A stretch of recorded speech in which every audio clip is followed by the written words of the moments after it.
Hey crafters, today I will be showing you how I made this miniature rug. I hope you enjoy the video. So I found this really interesting yarn that is flat on one side and has kind of a fur look on the other side.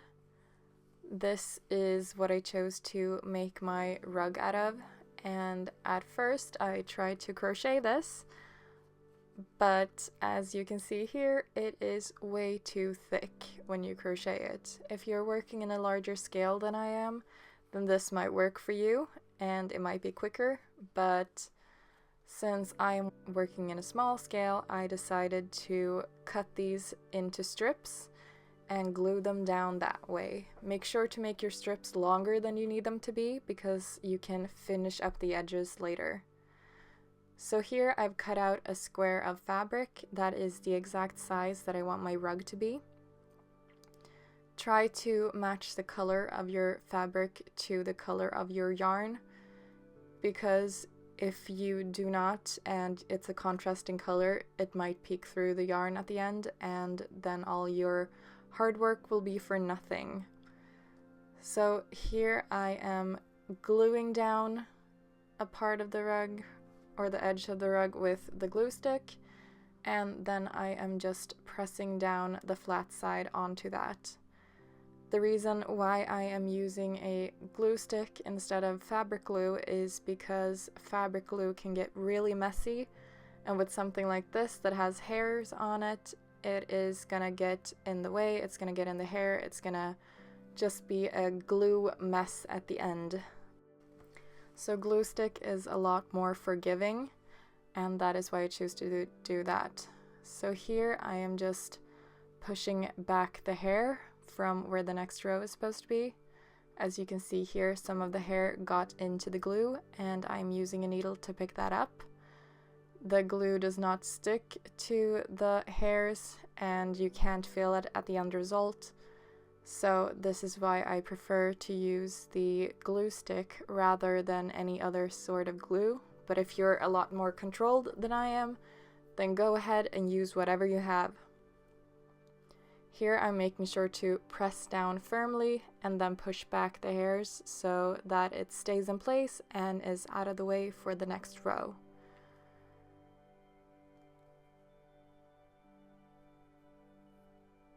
Here is what that looks like.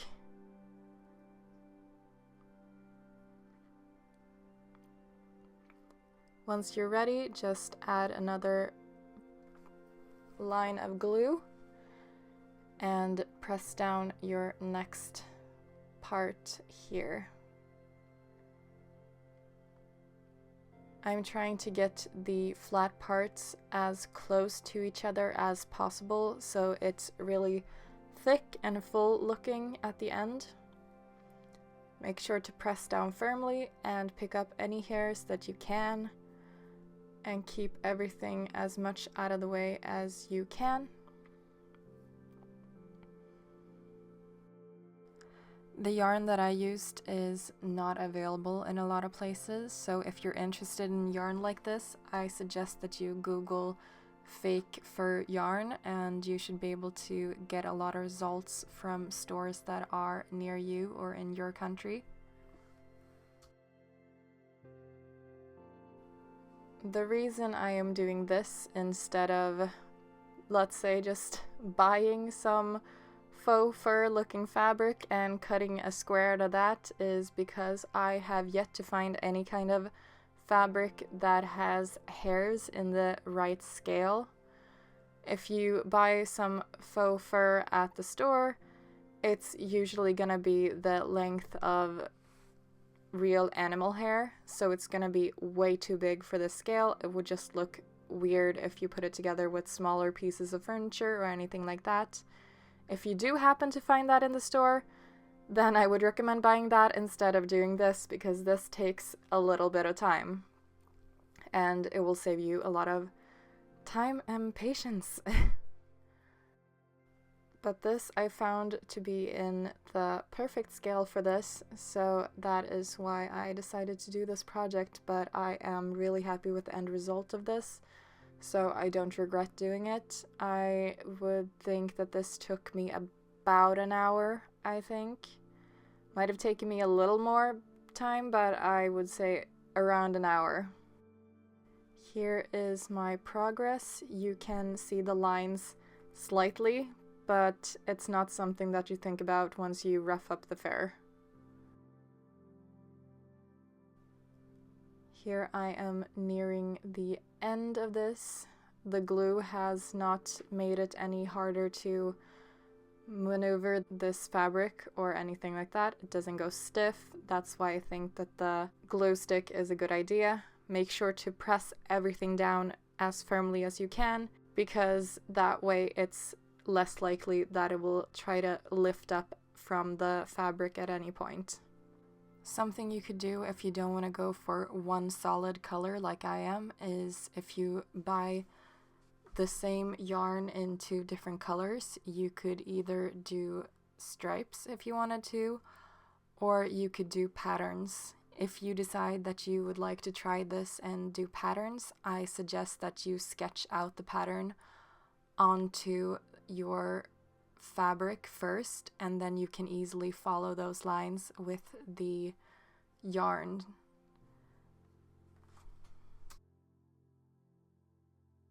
Here is what it looks like at the end. The longer edges are nice and straight, and here is what the short ends look like, and we are gonna trim the edges and make them look nice and pretty. So something you should think about as you're doing this is here I am trying to only cut the flat part at the bottom. I'm trying to cut as few hairs as possible. That way the edges won't look choppy and weird. So just try to focus on the flat undersides and not the hairs. If you are good with straight lines, then you can try to do the hairs, but if you want yours to look like mine does, then try to avoid the hairs at all costs. Anyone want to try to guess how many of these strands I've done on this? Because I frankly do not have a clue, but I can tell you there was a lot.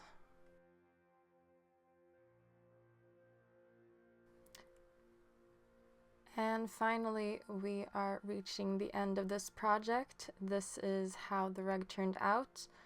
As you can see, there is no problem with it going stiff or anything like that from the glue. Here I am just adding some small furniture pieces. If you're interested in doing these projects, I will link them at the end of the video. Thank you so much for watching, and I'll see you in my next video. Bye!